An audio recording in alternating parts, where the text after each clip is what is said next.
All right, the Golden Moon Casino text line. We want to hear from you. 601-885-3776. 601-885-3776. My SEC power rankings, I've got Bama number 1, Georgia number 2, A&M 3. I realize A&M hasn't lost a game. Ole Miss 4. I mean, there's not a fingernail's difference here. Who would you put at 5? Vanderbilt and Diego or Tennessee? Come on. Diego Pavi is going to go to the college football playoff, possibly. Live in the Bank Plus studio, we welcome in our friend Steve Robertson. He joins us on the Out of Bounds show, ESPN 105.9 The Zone. Heartbreaking and devastating loss down in Gainesville. Had an opportunity to win it. The pick at the end, there were many other head-scratching calls throughout the game. But, didn't give your crew, Cal Ferry, an opportunity to kick the field goal, threw the ball. Somehow Florida knew the play, which surprises me, to be honest with you. And the rest is history. So we welcome in Steve Robertson, genespage.com, 247 Sports, the Boneyard Podcast. And Steve joins us on the Farm Bureau Insurance guest line. Steve, when you saw they were throwing the football, that last play, what went through your mind? I was shocked. I really was. I thought you run the football play there, set up for the field goal. And granted, it's not a chip shot. Like, I've seen some people out here like, oh, you just kick it. Well, yeah, I just kick it too. But, we're talking about 45, 46, 47 yards. It was going to be far from a gimme, but you got to give Ferry an opportunity there. At the very least, you run the football, set up the field goal kick. If you miss the kick, you miss the kick. But I think you got to give him an opportunity to kick there. Were you surprised at what Jeff Lebby said in the post-game presser when you asked him about the play call? No, because, and I think when you're a play caller and you're a leader and you're an organizer, you certainly don't second-guess yourself in public-type situations. But, yeah, I think Lebby made that play call because he believed it was going to work. And let's be honest, if it had worked, we'd be sitting here bragging today about, man, what a gutsy play call. But I think sometimes discretion's a better part of valor. I know you want to get 5, 6, 7 more yards and make it a little bit easier, but there's just so much risk involved in all that. And you saw Mississippi State, they paid for it. All right, what do you think about the temperature in the room from people that you've talked to and on the Gene's Page message board as far as, people being devastated at the way that the game played out? Yeah, that's part of the deal, right? And, I guess the thing that frustrates people the most is you don't get that Florida team often, right? You don't play them that much anyway. But to have a chance to go on the road and win in the swamp, it doesn't come around very often, right? Oh. And to have the ball and momentum and the crowd chanting "Fire Billy now," you got to make that happen. You've got to go out there and win that game. I think, and that's the thing. It's the pang of losing, but it really feels like you didn't get beat. You lost the game. And I think that's what the sentiment is around the fan base today, is that it was up to Mississippi State, and Mississippi State just simply didn't execute when they needed to most. Steve Robertson, genespage.com, 247 Sports. He joins us on the Farm Bureau Insurance guest line. Dogs lose 23-21 and threw a pick at the end. Didn't give their talented kicker an opportunity to kick the ball. What did you make of the field goal by Cal Ferry where they said it wasn't good, Steve? I thought it was good live, because the way their crowd reacted, and that's what I always have to gauge, right? We can't see the kick from the end zone. We're just kind of dependent on the state students in Starkville and the Florida crowd. When that kick went through, there was no response until they ruled that it was not good. And, I've watched the replays. It looks to me like it sneaks inside the right upright. But, they didn't conduct an opinion poll. The referee just made a call, and then they tell us later it's not reviewable. And if that's the case, that's got to change. That's got to be a change in the rules that field goals aren't reviewable. All scoring plays should be reviewable. All right. So can they overcome this? They had a heartbreaking loss against Tennessee, in which they had 1:55 to go in the game, and they threw it 3 times, and it looked like their head coach and OC got sped up there. It looked like he got sped up again in Gainesville. I think the question that we're getting this morning on the text line is how long for the in-job training, Steve? Your thoughts on where the fan base is and that play call and how long it's going to take Levy to get up and running. Well, I think the first thing you got to look at is how many games last year came down to a play. Not very many, right? State, to show that we've made progress. And listen, I'm not just about the progress report. I want to win football games. But to say that this program is not exponentially better than it was last year is to be short-sighted.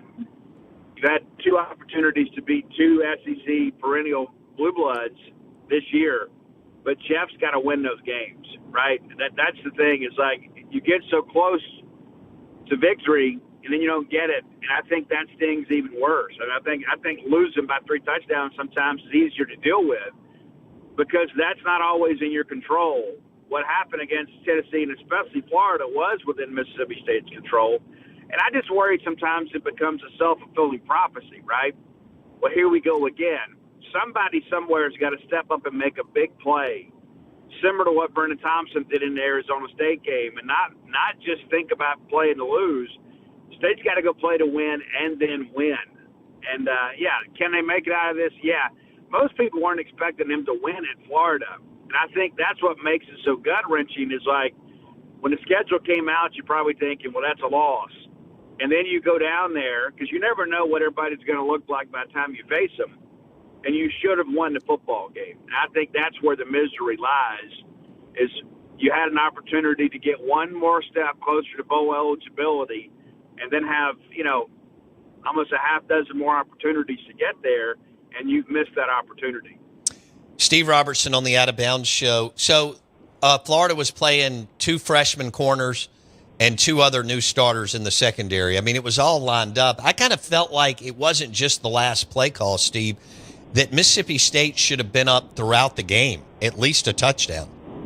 What did you see? I think that's fair. I think that's absolutely fair. It's like you look at that second quarter especially. State comes out very methodical, goes down the field and scores, kind of has the crowd on their heels a little bit, and then you don't do anything, until late in the ball game.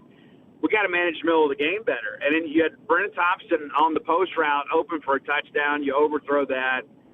Xavier Gayton, very talented guy, fumbles inside the red zone. You miss the field goal.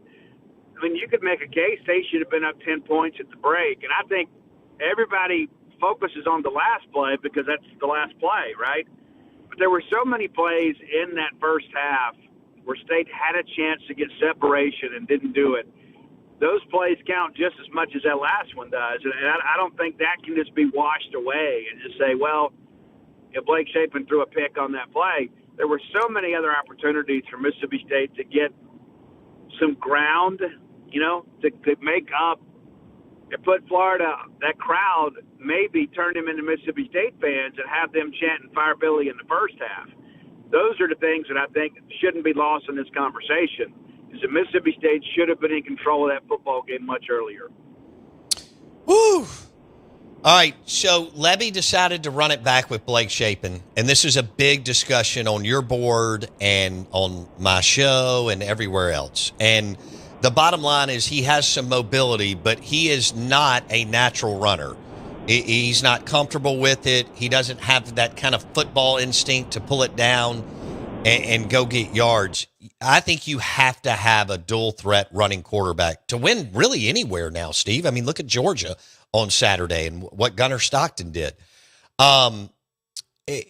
This could cost Levy, maybe not his job, but put him behind the 8 ball even more by running it back with a guy who really is not a threat to run the football. Is this something that Levy could regret? think, Jeff, when you first start this program out, you need a veteran guy, right? And Blake was a guy that he knew, that he was comfortable with. Blake can run it just well enough to keep you honest, but he's not really a playmaker in that regard. Like that draw play they ran on that fourth quarter drive, it was great. It was well executed. It was well timed. And it took everybody by surprise. You look up when it's 20 yards down the field. And when that play happened, I thought, we're fixing to win this football game. Mississippi State is fixing to walk this thing off. What a great win for Levy. The streak is over, But I do think moving forward, Camario's a lot more dynamic in the quarterback run game. And I think that creates more opportunities for you in the throw game, too, just because of the fact you have to respect the quarterback run. They have run shaping a little bit more on some design quarterback runs, but it's just to kind of give them something to prepare for. You need a guy that can do a little bit of both. All right. So this Saturday is another opportunity. Texas is not good on offense. They're really good on defense. I don't think this is going to be like Florida's secondary with 2 freshman corners and 2 other new starters. I don't think Kwiatkowski is going to let Chapin and Levy and Brennan do their thing all afternoon. They're going to have to run the football to get this thing rolling, right? And to have a chance to win in the fourth quarter. Yeah, I think so, and I think you've got to shrink the game a little bit too, and that's what Texas wants to do too. I mean, Arch is struggling a little bit too. Kind of had a tough night in Lexington.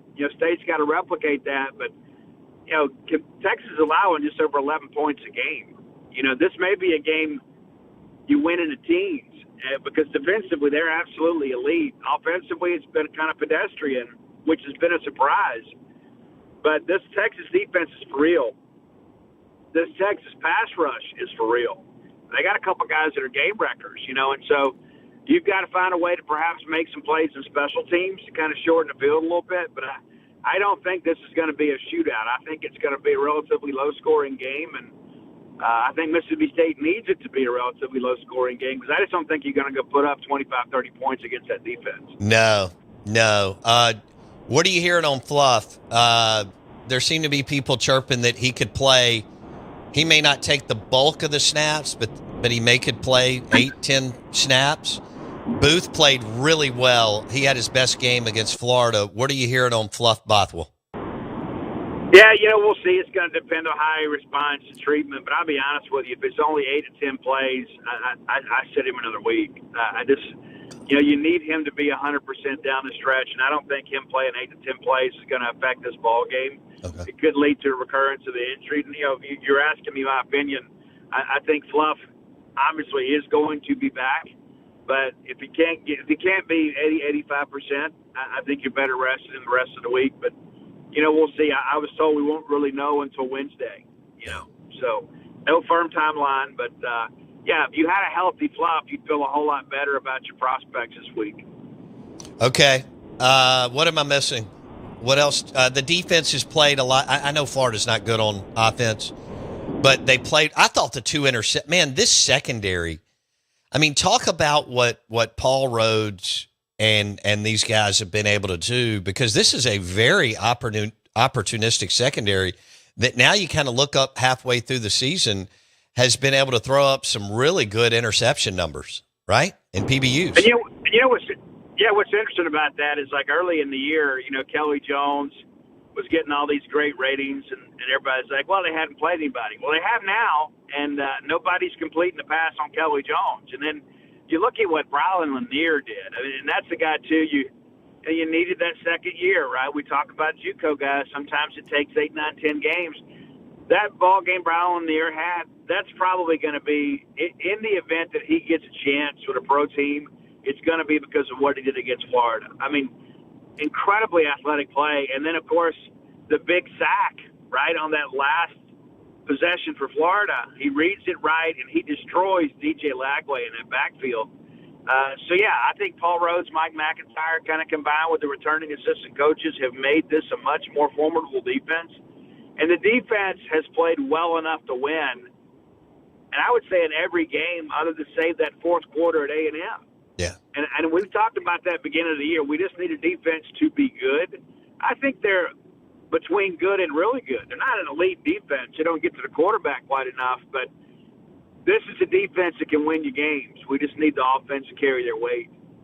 Well, and that's what people are talking about. The offense has not – I mean, they haven't been that good since Levy's been here.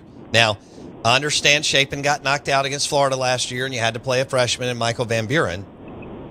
But your points per game in conference play are meh, and a lot of those were garbage points last year when you were down big. So do you see by going with Shapen for the first 2 years, I mean, what do you see from this offense? They're not going to turn the corner until next year, and that is if Camario is as good as advertised? Where are you with that? Well, I think there's meat on the bone for this year, and that's the thing. You got to keep learning and getting better. It's just like that Arizona State game. Those things don't happen to Mississippi State very often. I still think there's a few more, bullets in the clip in that respect. So, no, I'm not ready to just kind of punt on this year and say, well, they'll be better next year. I think they'll be more dynamic at quarterback next year, but I think Blake Shapen's still capable of getting this team to a bowl. All right. Are you buying that Levy does some really good things on offense, but has missed on the evaluation process for the quarterback position? I don't know that I would go that far. The thing that I go back to with all of this stuff, it's like when you feel like you're going to win, when you expect to win, and then when you don't win, it's devastating. When you don't expect to win and then you get close, it's like, oh, well, it's a moral victory. Nobody can subscribe to that. This is all about winning and losing. And last year, how many times, and you mentioned that all these garbage points, like State will put up these points after the game has been decided. Well, the games are a lot closer, but you still have to find a way to make those plays when the game matters most. Now, it matters a lot longer these days because State's been able to stay in games and not be down 2 or 3 scores at the half. But somebody has to step up and make a play for this offense to win a game like that, to win that tie game. Tennessee was right there. Florida was right there. You've got to find a way for somebody to get you over that hump and get you into the win column. Okay. Anything else on injuries? Was there anybody lost on Saturday? I don't think so. Of course, we'll learn a little bit later today. But it's an SEC week, and maybe a situation where Lev just kind of waits for the Wednesday availability report. But we're not expecting any surprises.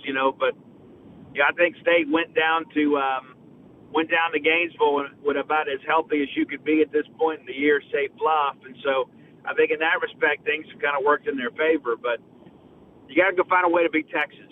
Period. Go find a way to beat Texas. Steve Robertson, genespage.com, 247 Sports, the Boneyard Podcast. He joined us on the Farm Bureau Insurance guest line. Steve, we'll talk later in the week. Thanks, man. See you. Yeah, devastating loss. And I just, when Wendy is asking me why they didn't run the football. So Wendy is not, she likes to watch like one game on Saturday. She needs it to be, either a Mississippi team in it or a big game, right? Wendy doesn't get up on Saturday morning and go, yes, it's game day. But she was watching the game, and I'm outside with the TV on, and she's in the living room, but I can see her through the glass. Does that make sense? So I'm on the lakeside, I'm watching, and, but I'm opening the door, throughout the game talking. And she's like, I don't understand why they didn't just run it and kick it. And I was like, it's really I agree. I don't know what to say. I don't know. You had an injury and a long time to talk about it. It was a bad call. And I don't blame the fan base for being upset. I know we do say that, we would have liked for him to come out there and be like, well, this is a bad call. It just was. And I think we're and I do. I would have just said, hey, look, hindsight, we should have run the football. I need to go back and look at the film. Our guys played their blanks off on the road. Get in, get out. And I apologize for what happened at the end. and then you're moving on, and then Right. people are like, they're still upset. Sure, but Like I have not received that many texts I can't remember when. Man. Maybe Lamona's. But Yeah. but I haven't received I receive texts from people who don't text me on a daily or weekly basis, Right. and from people who are really level-headed, and they were like, "I'm irate," Yeah. or "I'm furious," or "I'm I'm disappointed for the fans and the players." Right. So that's where I am. Uncle Frank on the Golden Moon Casino text line. He says my wife knew better than running that pass play. Right. Made me want to vomit, and I'm a Georgia fan. Coach Leb should publicly apologize. Yeah. Uncle Frank, thanks for the text, man. I appreciate you listening. Your Georgia Bulldogs, man, I thought y'all, took a lot of heavyweight shots from Ole Miss on Saturday, and then all of a sudden you just win the fourth quarter 17-0. I'd have lost a lot of money. You didn't stop Lane in that offense. Was it the first 6 possessions they scored touchdowns? Sure. No, first 5. And goodness gracious. But Kirby and Georgia, you scared the you-know-what out of them. And there was a minute there I thought you were going to pull away. Yeah. But Uncle Frank, your team got a big win, and you've won at Tennessee, and you beat Ole Miss at home. Those are big wins in college football today. Huge wins. And we'll see what you can do the rest of the way. You've still got a mulligan left. You only have one loss. So Ole Miss still has a mulligan. Bama, Georgia, A&M has 2. Am I missing somebody else in the league? Ole Miss has another mulligan. Georgia has another. Bama has another. A&M has 2. Tennessee has no more wiggle room. LSU has no more wiggle room. And that's really it. Yeah. Oh, Missouri. Oh, yeah. Damn. Golly. Missouri still has a mulligan because they won in overtime against Auburn on Saturday night. I know this is very. And they got a schedule. Ole Miss has a schedule. Mizzou. Who does Mizzou have left? Don't they have Vandy this week? I know they got Mississippi State. Oh, Vandy's hosting game day. Yeah. That is so awesome for Diego Pavia Go. and Clark Lee Motors and Jerry Kill, who they hired, who's like kind of this, like Ernie Adams behind Belichick. Nobody knows him, but he's like a little, super smart, always in the lab type guy. I think that's what Levy would have. Go get a veteran. Because I don't know if McIntyre and Rhodes have done that on the offensive side of the football. But anyway. They're going to the playoffs. Missouri? Vandy. We're live in the Bank Plus studio. Tom Luganville at 9:30.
say, kids, what time is it?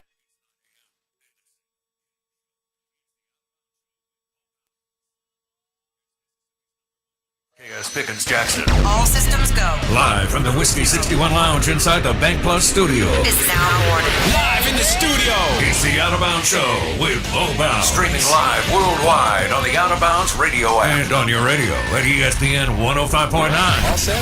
Let's go. The Zone.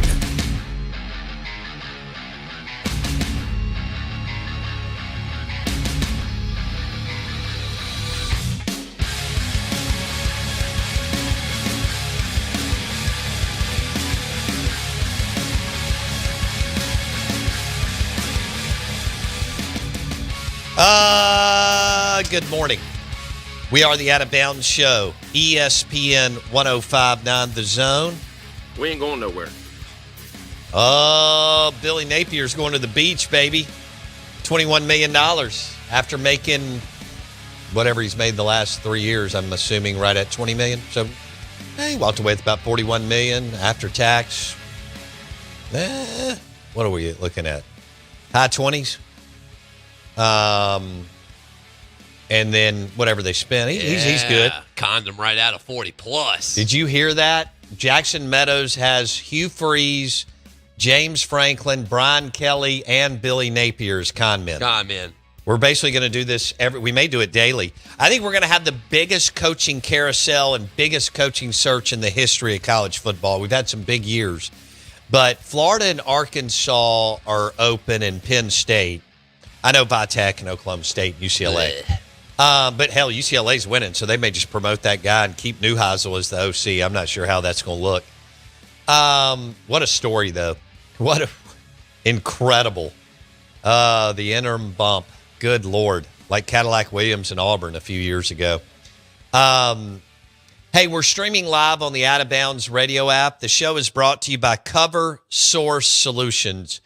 If you're looking for the go-to for HVAC, air conditioning, heat and air, and plumbing, Cover Source Solutions with 2 locations in Brandon and Ridgeland. CoverSourceSolutions.com, CoverSourceSolutions.com. Locally owned, Mississippi grown, with 2 offices in Brandon and Ridgeland. HVAC and plumbing, CoverSourceSolutions.com. CoverSourceSolutions.com. Some guy's asking me, he says, who's to say Bo, the running back, wouldn't have fumbled? Oh, my God. Dude, stop. There's obviously any number of things that can happen on every play.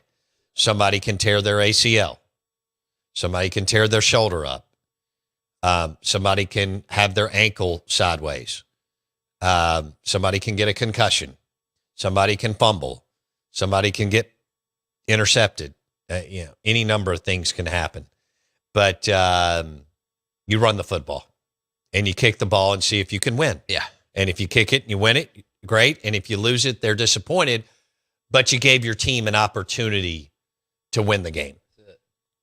And you didn't do that.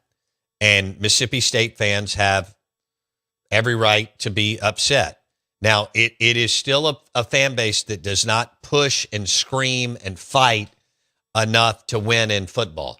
I mean, you saw a lot of posts on Gene's page and Six Pack that were like, hey, I've thought about it for a day. I'm okay with it. If you're okay with Saturday, it's a losing mentality. Right. I mean, this league is a bunch of killer sharks.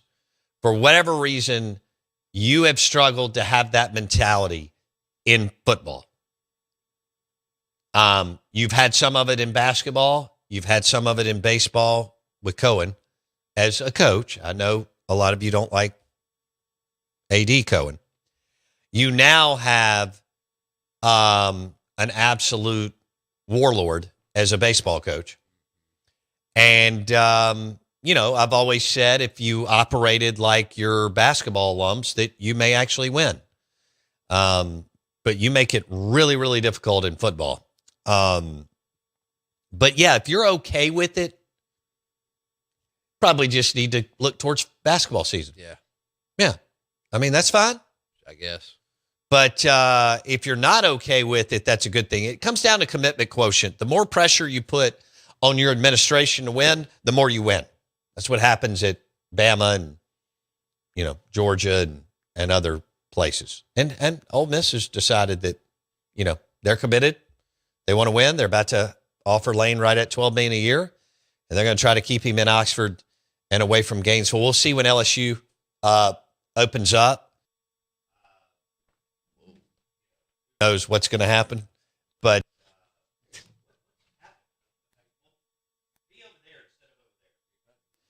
all right. So we're live in the Bank Plus studio, and the Golden Moon Casino text line is 601-885-3776. Twitter X at Bo Bounds. Brought to you by Cover Source Solutions, HVAC and Plumbing. CoverSourceSolutions.com. And then your Michelob Ultra caller line is 601-885-3776. ResDog says throwing the ball was the right call. The one bad thing that could happen did happen. Okay. He's just being a contrarian. Yeah. Okay. I'm good with that. Is Clarkley Motors next to that Mediterranean place with a great gyro? That's pretty funny. Clarkley Motors is the head football coach at Vanderbilt, and Diego Pavia and all the transfers from New Mexico have made him look like a genius. But it's about having a quarterback who can be a playmaker. Mississippi State does not have a quarterback that's a playmaker and haven't had a playmaker at the quarterback position since Nick Fitzgerald. Garrett Schrader could have been one, but the staff that you hired decided to move off him. And Sawyer Robertson could have been one, but the staff decided never to play him. So you went through a run of playmakers. Chris Ralph, Dak Prescott, and Nick Fitzgerald were playmakers who could go and win SEC conference games. Since then, Mike can win, Leach can win with anybody at QB. But outside of that, and 16 games over 2 years was not bad considering you had no playmakers on the offensive side of the football. And not even close to the defensive talent that Mullen had several years before, right? You didn't have any Jonathan Abrams or Altrys or we can't even say Jeffrey Simmons because he's like generational. But Benardrick McKinney type guys. But that's, if you're okay with it, you don't want to win. And I've questioned whether I think this fan base in football, I think this fan base likes the idea of winning. Ole Miss wants to do everything within their power to win conference games. They are in ruthless and relentless pursuit of winning games. Now, they also have one of the best athletic directors in the country, and they made the best hire, arguably, in the stadium. I think Brian O'Connor will go down as a great hire. Lane is a great hire. Mullen's a great hire. Bianco's a great hire. There's Richard Williams. Obviously, Beard looks like a great hire. Jans looks like a good hire, or pretty good to good hire. Yeah. Obviously, Ron Polk was a good hire. Y'all know the drill. Tuberville Sherrill. And then we've got a bunch of, what you did was you went with Jeff Lebby, who didn't have a lot of experience. So you've done that with Felker, Kroom, Moorhead, and Lebby. The question is, can Lebby turn the corner and be the guy for a couple of years? I keep hearing people talk about next year with Camario.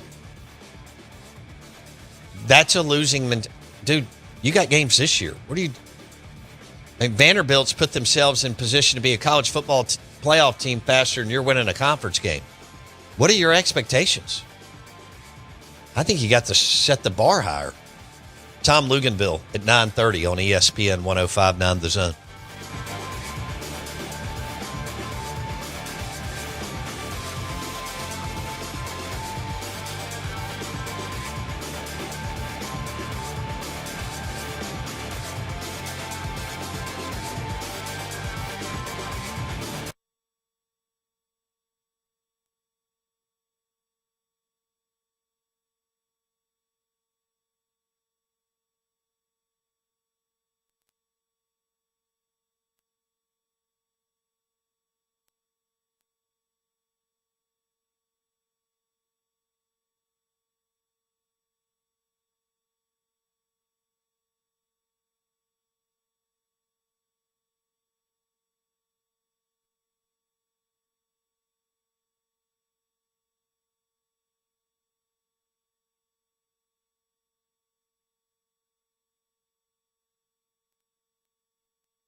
Who's the best team in the Southeastern Conference, in your opinion? I've got Bama at number 1. Georgia at number 2. A&M at number 3. Ole Miss at number 4. Although, I'm kind of debating that. Ole Miss over A&M. Vandy at number 5. Then what do you do? Mizzou, Tennessee? We're live in the Bank Plus studio, out of bounds, ESPN 105.9, The Zone. Best player in the conference, Taylon Green. Quarterback out of Arkansas, who's just, he's got a disaster around him, and I don't know. They've come close. Sure. The last 2 weeks against Tennessee and Texas A&M. So credit to, they're close, but they fired Sam Pittman. They're going to hire a new coach. Is it going to be Bobby Petrino? I don't know. We'll see. Tom Luganbill will join us at 9:30 on the Farm Bureau Insurance guest line. And you've got Mississippi State hosting the Texas Longhorns, and Ole Miss plays at Oklahoma. Isn't that funny? They're both playing the two new teams on the same weekend. Oklahoma went to Oxford last year. And Texas going to Mississippi State. There's like 12 guys from Tito's coming in. And I expect a lot of Longhorns there. I think you could see it kind of like Tennessee, where there's a big, big group of Texas Longhorns on the visitor side, both lower and upper deck. But that's just kind of where you are right now. You want to go to the phones? All right. This will be interesting. Gator Matt is on the Michelob Ultra caller line. Who's going to be your next head coach? Bo, are you still at Beagle Bagel? You want me to come by? We can give each other hugs. You want to do that? Bo, I mean, look, let me just say this. I like your coach. I like the direction that you're heading. And I think Steve Robertson hit it dead on the head. If you look at where they were last year, where they are this year, I mean, you're a couple players away. I mean, you're still young. Now, here's the deal. You wouldn't have been in that position if our dummy of a coach had handed it off to the running back instead of whatever that was on 3rd and 1. True. I mean, nobody's – I mean, come on. I don't know. I still can't believe that happened. I mean, I get it. I mean, if I'm a State fan, I'm pissed, but I don't know. But to answer your question, who's the – I mean, you know who it is, Bo. I mean, and Bo, I know that kind of excites you, doesn't it? The idea of that. Kiffin to Florida? Yeah. I mean, it's got to be that, doesn't it? I mean, does that just make too much sense on too many levels? And I mean, look. I don't know if you can lift him or not. I mean, you've got Drink at Missouri, you got Brom at Louisville, you got Kiffin. There's a lot.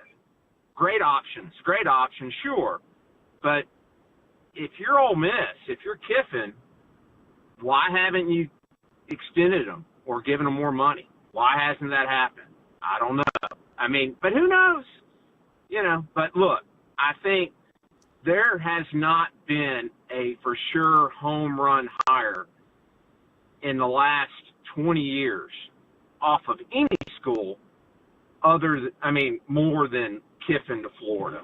Anyway, but we'll see. Anyway, but look, Bo, I'll be over at Beagle Bagel a little bit. We'll give each other some hugs. See you, man. All right. Thanks for the call, Gator Matt. His team wins and fires their coach. And they're going to pay him $21+ million to head out. I don't know where Napier ends up. I expect him to, I think the G5, but if we get a crazy domino effect going, he may could get a lower level P4. Yeah. Because I think Freeze will coach again. That's all he knows. Now, he does have a ton of money, but he's not been 5 or 6?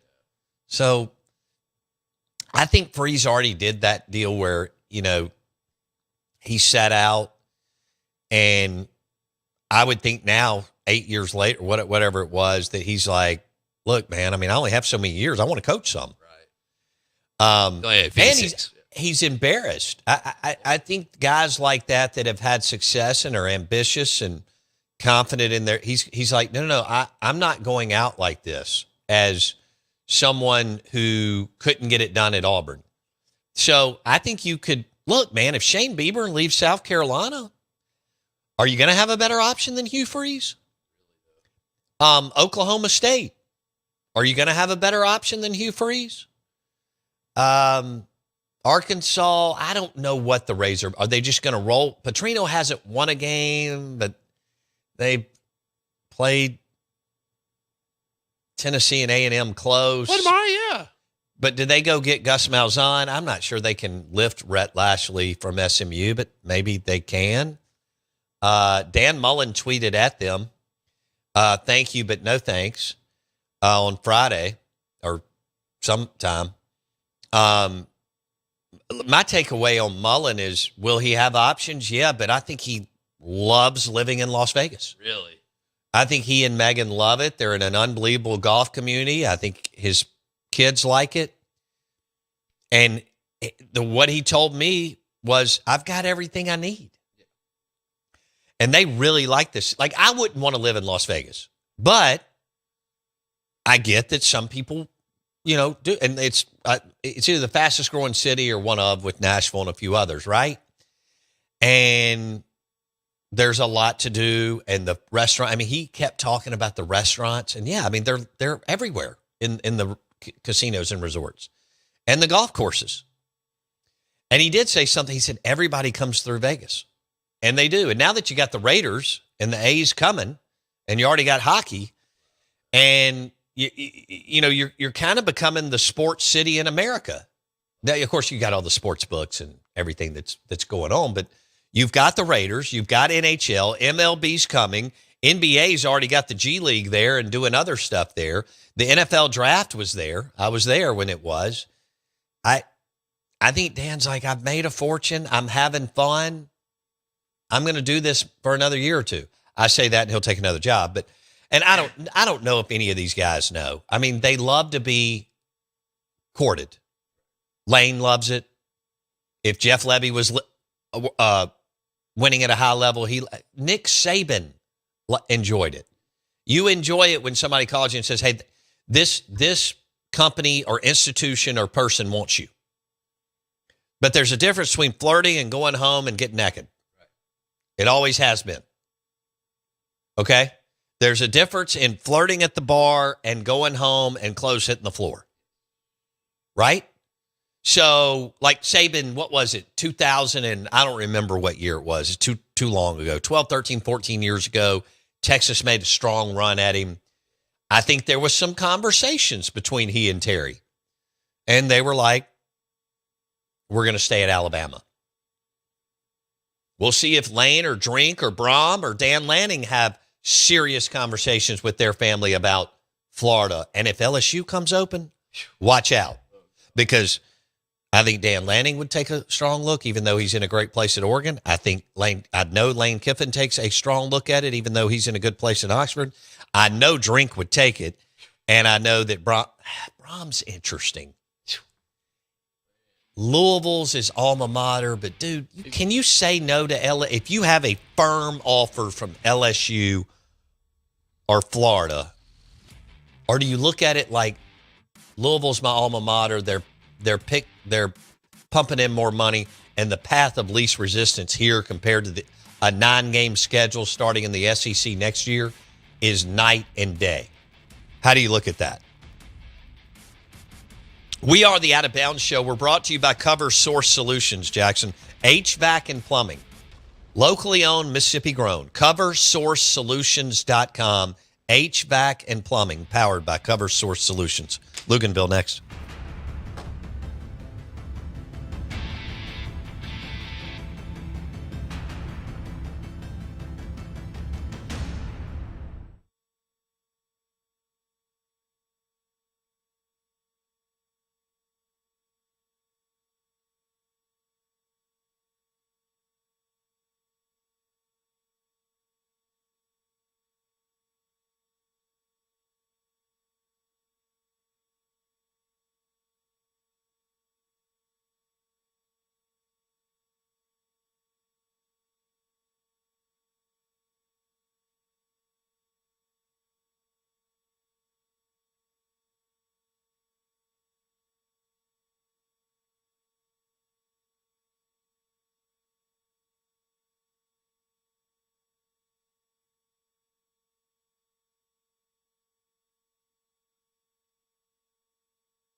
Yeah, I used to have some Florida Gator gear. We went down to the cocktail party a couple of years ago to watch Florida and Georgia play. And Scott Strickland was kind enough to leave a bunch of pullovers and golf shirts at the front desk of the hotel. And Dave Bartu took them all back to Oregon. So how about that? He conned me into that. And, he said, it's for the kids.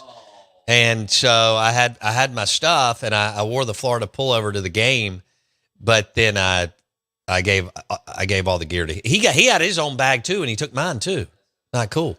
We are the Out of Bounds Show, ESPN 105.9 The Zone. Tom Luganville, ESPN's college football team, joins us on the Farm Bureau Insurance guest line. Luke's, the Florida Gators job is open, and they haven't been able to figure it out really post-Urban Meyer. Dan won for 3 years, and then things got off the track. Muschamp couldn't really get the offense going. McElwain lost his mind at the end, and he's a good coach. So it's a weird deal. Can you help me with what's in the water down there and maybe what could be the obstacles that's keeping them from being what we think they should be with Spurrier and Urban? Well, I think, Bo, you got to start asking yourself, what is going on administratively? What is going on from an institutional standpoint in terms of whether it's resources afforded to football, name, image, and likeness, staffing, how well resourced are they? Because, you just reeled off a bunch of really good football coaches, right? Yeah. Guys that have won a lot of games, and it's not working. So those guys, you often hear me say this, those guys didn't all just start taking stupid pills. Right? They didn't all just start not knowing how to do their job. And I understand that today's climate's more difficult than ever just because of the nature of the sport and, the open market and the transfer portal, the transient nature of everything and players getting paid. I get that. I understand all of that. But it makes you wonder how good of a job is it? Like if you're all of the talk that's going to happen with Lane Kiffin in Florida and, the name being rumored, like, is that a better job than the one he has right now? I think it's a great question. It should be, because, but I don't know that it is, right? Right. And when you look at the job that Lane Kiffin has done, he hasn't taken a team to Atlanta yet, right? He's done the one thing, though, that cost James Franklin his job is he has shown and proven that he can beat the big boys, right? So that's a positive. That's something that Florida sorely needs. But at the end of the day, what Florida's looking for is a coach to get them to a championship. Right. Right? Well, maybe the job there internally isn't the same job that the one Lane Kiffin currently has. So, I think it's a very fair question in relationship to, are you better off? Because you'd have to ask yourself this question. With no divisions now, do you have a better chance of getting to Atlanta at Ole Miss or Florida? Ooh. Right? It's a tough question. It is a tough question because of your Ole Miss pulled 3 tough permanents. Florida didn't get a cakewalk, and then you got the rotating 6. Yeah. Look at the scheduling. That's a good question, Luke's. Yes, the level where you're going is right. The playing field has never been more level, but there's still some juice. There's still it used to be a big gap, but there's still a little edge for Georgia, Bama, LSU, Florida type programs. Yeah. Over, Ole Miss and others. But yeah, we're in this unbelievable disruption and really trying to figure out where it's going to take us over the next 3 or 4 cycles. So look, Luke's, all these guys. Lane's has turned into a phenomenal coach. Jeff Brom has turned into an absolute dude. Drink is fantastic. There's rumors that Dan Lanning wants to coach in this area of the country, even though we know Oregon's a great job. We know Phil Knight's amazing, all that. But that Lanning's chomping to go against Kirby. And, Mullen told me, and he wasn't at a blue blood, as you know, but Mullen told me something years ago. We were at dinner, and he said, there is nothing like coaching in the SEC. There's nothing like preparing and he was one of the coaching uphill jobs, but he said, man, you're under the lights at home. But he said, when you're under the lights on the road and you get a win, there is nothing like it. So those are good coaches. James Franklin, Jeff Brom, Drink, Lane, Lanning, and I mean, it's a hell of a group that they could land one of those guys, Luke. So Jeff Brom has a knack for beating ranked teams. His record is phenomenal. He just knocked off number 2 Miami on Friday night. Drink has won big games and beaten ranked teams, right?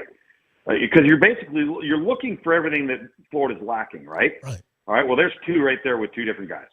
The Lanning thing to me, I think, is a huge outlier because Oregon, if they want to, can financially keep him, and you have a better path to the college football playoff in the Big Ten. Absolutely. Okay, so I think that one probably a little bit more of a pipe dream.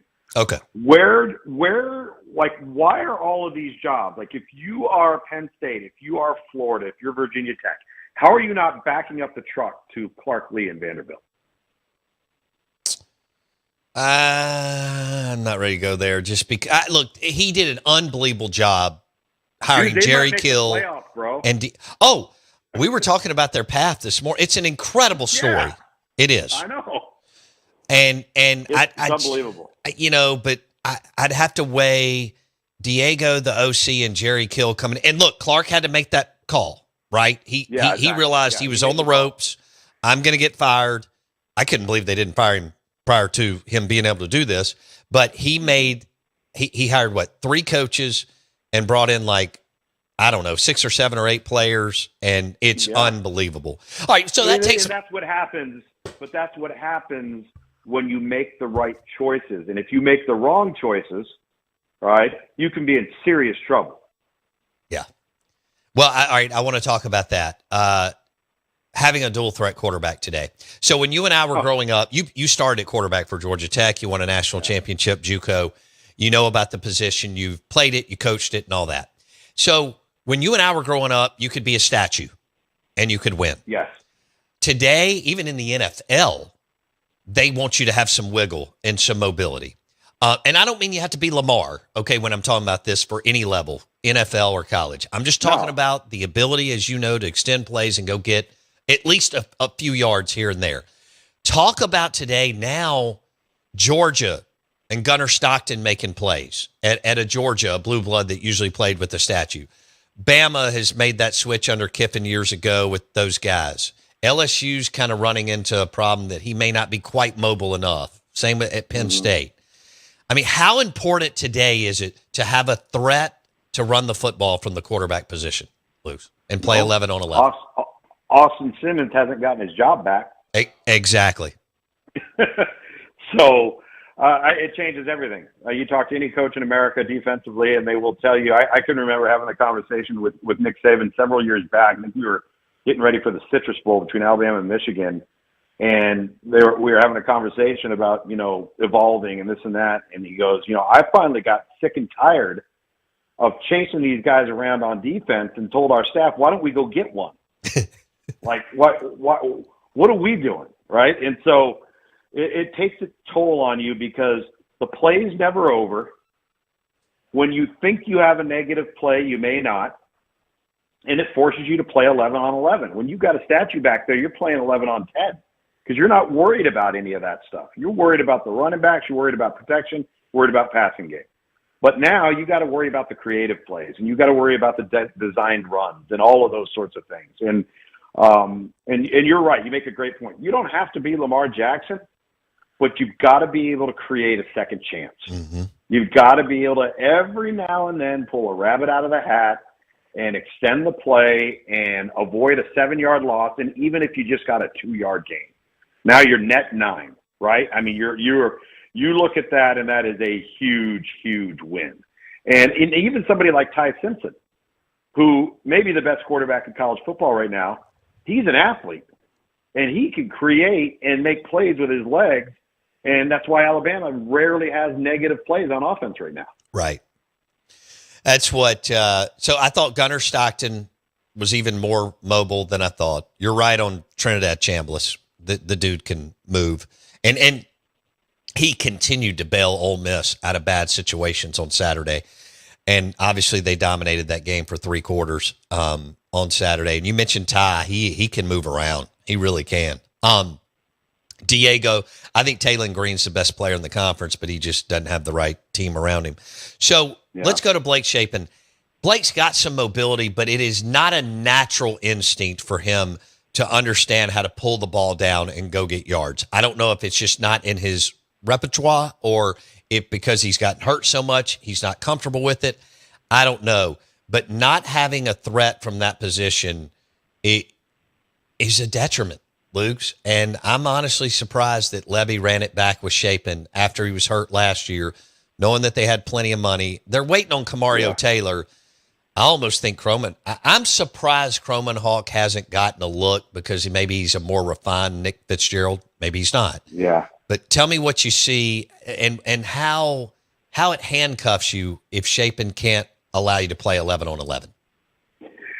Yeah, I mean, I think what it does is it forces you to be so good everywhere else that it doesn't matter. Right. And that just may not ever be something that Mississippi State's going to be capable of being on a week in and week out basis versus whoever their opponent is, right?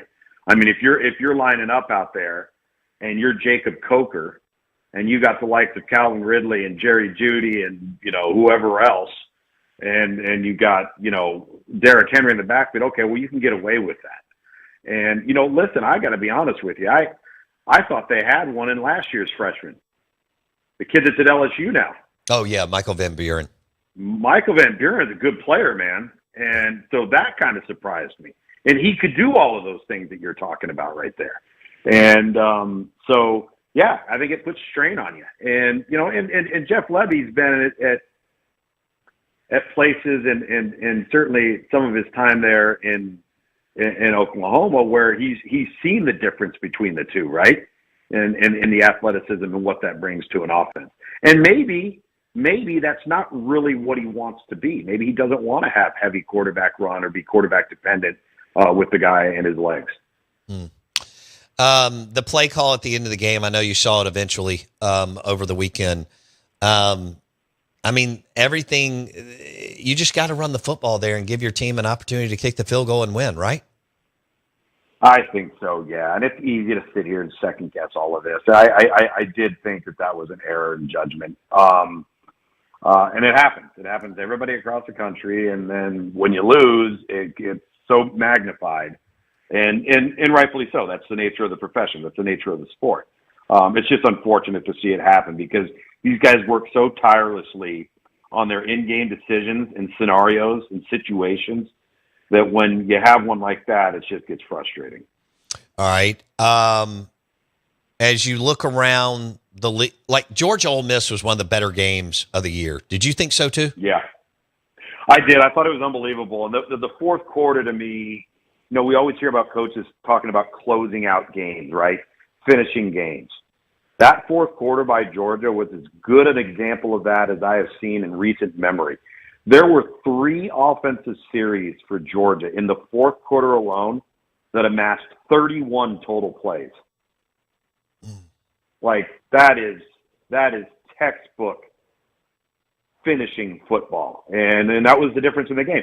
And Georgia could run the football, Ole Miss couldn't. And that was the difference in the game. Yeah, 240, I think, to 88 yards or something. You're exactly right. And look, there were times prior to the fourth quarter where I thought Ole Miss was going to pull away. What'd you see? I did too. I mean, shoot, they had a 9-point lead, I think, there for quite some time. And then Gunnar Stockton is what I saw. Yeah. The kid just flat out making plays left and right. And at the ideal times too. I think, momentum shifts and things of that nature. I mean, it's very, very real. And then you're playing on the road. I mean, that's the other thing. You start, that crowd starts shifting and they start seeing momentum. It can become very, very difficult to function. All right, we're going to do some rapid. I feel like Mondays are rapid fire with Luganville just because we're trying to recap the weekend, but also maybe look towards this coming week. Why has, and you may just boil this down to the quarterback, but why has Hugh Freeze lost his fastball considering he won everywhere prior to getting to Auburn? Well, it's obviously it's one of the biggest topics of conversation, particularly in the southeast portion of this country. The biggest thing for me is you can't win one possession games. And you can sit there and talk about why all you want, but that's been the difference, is the one possession game, and it's plagued him so severely that it is deterred from the fact that he's actually put together a pretty talented team. But that talented team right now is finding ways to not come up with the win. I mean, there's 125 teams in college football right now that would trade their defense for Auburn's. Yes. Right? You look at their wide receiving core, you've got Cam Coleman, Fields, you've got, Horatio Fields, you've got Eric Singleton coming over from Auburn, you've got 2 running backs. I think the quarterback's been functional, but the offensive line's been awful. And then they find ways to beat themselves. If you actually go down the scorecard, this is one of their cleaner games of the season. It wasn't a double-digit penalty game, right? It wasn't just absolutely abhorrent on third down. It wasn't great either. But if you look at what Missouri did, they played the same bad game. They just happened to make a play or two when it counted most to win the game. And so, there were 5 one-possession games in the SEC this weekend alone. 5. And we are seeing that across college football. And if you can win them, you're putting yourself in the driver's seat. If you can't, it's the margin of error. It's so razor thin. I look at the 2022 season with TCU. They won every single one possession and overtime game on their schedule, and they had a lot of them. The next year, they didn't win a single one of them. They went 5-7. Well, they didn't go undefeated to 5-7 by having bad players, but for whatever thing that is, and I don't know exactly what it is, somehow you got to get over that hurdle, and they haven't been able to do it.